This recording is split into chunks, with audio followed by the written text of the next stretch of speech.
in particular, and we're going to continue to do that until somebody sort of takes the bull by the horns and does what we think he needs to do to have a chance to play winning football for us on offense. And I'm not disappointed at all in the progress that any of the guys have made, but at the same time, nobody's really, I think, sort of forged ahead, either.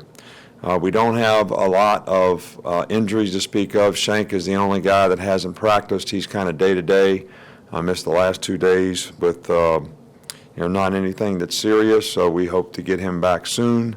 And his status for the game has still not been determined from my standpoint anyway. But everybody else was out there practicing, and, Dalvin Tomlinson's been back all week and practiced really well. So, we got a lot of young players that have a chance to contribute, to this team this year. So we really worked hard to try to focus on some of those guys in terms of helping their development so that they can go out there and play with a little confidence and know what they're doing. And that's going to be certainly a point of emphasis from here on out in terms of the preparation for the game. We'll start here in the middle with Michael. You touched on it, but I was just wondering your process for deciding who plays between that second scrimmage and the first week. What's that process like for you? What's the discussion like? And is it hard for someone to not make that list and then to climb back into it after the season starts? Well, I think, no, it's not hard at all. We watch the films on both sides each day. Some of the players have to go work. Offensive players have to go work against the defense. Defensive players have to go work against the offense. And those guys are still in the meetings. We're still trying to coach them. We're still trying to teach them. We just can't rep everybody every day. You got to kind of take two teams and the guys that have a role and, rep those particular guys. But you're also trying to bring along the other guys. And, when we do that, when we practice good against good, we try to get some of those guys in there and continue to develop them because, if you lose players throughout the season, some of those guys are going to move up. So you'd like for them to be more ready to do that, have a better understanding of what they need to do, and that they've made some fundamental improvement by, practicing against the other team. But, when it comes to reps for game plan, you can only do so many guys. Over here on the right there. Is Raekwon Davis eligible to play versus Southern Cal? And have you ever had a 6'7" defensive lineman before? Yeah, we have. Through the years, we've had a couple guys like that. But there hasn't. We don't have a final decision on that. I'll let you know when we get one, but we haven't gotten a final decision on that yet. We're going to go back over to the other side to Ken. Just wanted to ask you about Deron Payne, what kind of camp he's had, and just his development over the last year, I guess. Right. Deron Payne played very well for us last year. He didn't play a lot in nickel, but really did a good job in regular, and, his role was expanded. He's had a really good camp. We tried to improve him a little bit as a pass rusher so he could be a good inside player for us, and I think he's done that. So gives us another inside guy that we can play in sub, which, I think is critical based on the guys that we lost. So, Jonathan Allen can play in or out. Dalvin can play in or out. Deron can play inside. We got a couple other guys that can be inside pass rushers on third down. And, of course, we got the outside backers that play a little bit more when it's third down. And, Ryan and Tim have done a good job in pass rush. Rashawn Evans has done a good job in pass rush. So, and we're still trying to develop some other guys that would have roles that way. So, Deron has done a nice job. He's had a really good camp. In the middle with Alex. I was going to ask you about the quarterbacks. Obviously, with all three competing right now, is there been any discussion about possibly playing two in the opener early on and allowing them to kind of work through some of their issues, or what? Well, no, we haven't had any discussion about that yet. Okay, we'll go Back over here with Kirk, front row, Kirk McNair. Thank you. You didn't want to finish his. It was a pretty simple question, pretty simple answer. Like I'd tell you if we were going to. Coach, I wonder if there, maybe in practice, years and years ago, there was more fighting within the team, and if that's important now to not have fights and how you handle that, and also just out of curiosity, because I know defensive backs are often the instigators, if you ever were in one as a player.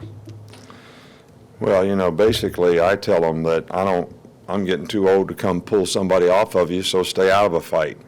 But, I mean, that's just kind of a kidding way of, look, I think it's really, really important that players respect other players on the team, have a respect for what that player is trying to do to be successful.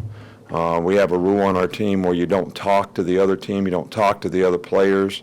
And a part of that is when people talk, sometimes they lose focus on what they're supposed to be doing. The other part of that is, when people talk and they sometimes make other people emotional. And when you get emotional, I think you make emotional decisions which, can lead to loss of control, which means, all of a sudden I take a shot at somebody or I take a punch at somebody. And the last I checked, those things are all penalties. Some could lead to ejection. So, what you're trying to practice is trying to practice the right habits so you can go in the game and do it in the game. And I know you guys probably think practice is, well, I'm just going to practice until I can get it right. I think practice is you practice it until so much you can't get it wrong. All right, so to me, there's never a time, all right, for guys to lose their cool. I think those are selfish decisions that are emotional decisions that don't really help your team. And if you get in the habit of doing that, then you're more apt to doing it in the game because a guy gets under your skin and the next thing you know, you throw a punch. We actually lost when I was a player. We won one year, I guess, but the next year, the first year I was a coach, we had a chance to win the championship again in the MAC when Coach James was there when I was a GA, and we stopped them on third down and, 6 or something, and one of our players threw a punch at somebody and they got a personal foul penalty and they got a first down and then they went down to score and we lost the game 14-10. So I always think that, and I've been around people that handle this a lot of different ways. Way back when I was at Michigan State and I was a defensive coordinator, George Perlis, when we went there, we couldn't run it. We couldn't have a play without a fight. I mean, it was a fight every play, so we couldn't even have practice. So he was looking for a solution, so he got Everlast championship boxing gloves, all right, and put them on the table on the 50-yard line. All right, so if you got in a fight, you stopped practice, took your helmet off, put the gloves on, everybody got to watch the fight. And it was so embarrassing. It was so embarrassing for the guys that had to fight.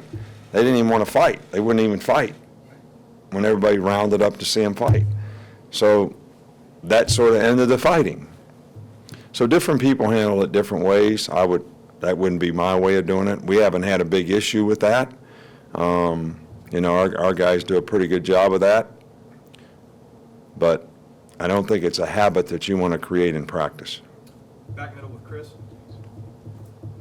The way that Lane's been able to kind of have sort of a different offense with Blake and then Jake last year, is that something that's really rare for an offensive coordinator to be that flexible? Well, I think our system on offense is pretty flexible, and I think, if you look at it, we had a little different offense when A.J. was here, too. So, it's a part of our philosophy to adapt, all of our philosophy, I think, to adapt to what the players that we have can do. And I think that starts with the quarterback. And I think to have a lot of diversity in the offense, and our offense has been pretty much pro style, but when we've had an athletic quarterback, we've sort of integrated a little bit of the spread type stuff which I think has been helpful, which is, part the RPOs, which, the run-pass option plays that people run now that everybody complains that guys are down the field and all that because they're running plays that make it very difficult for the defense to play the passes. But I think the rules of college football allow that, so to integrate some of those things in the offense, I think gives us a lot more diversity, and we can sort of play to the style that we need to play to.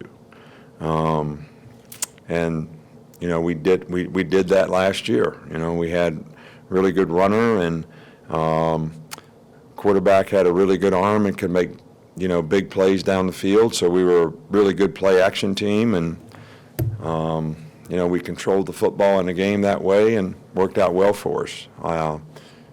I don't know that we're going to be that kind of team this year. I think we'll have to kind of see where this takes us with the quarterback before we can fully decide, that. Last one here with Rainer. Given your background as secondary coaches and also your NFL background and your use of pro-style offense, how much do you think your philosophy mirrors, Pete Carroll's? Well, I really can't compare, my philosophy to Pete Carroll's.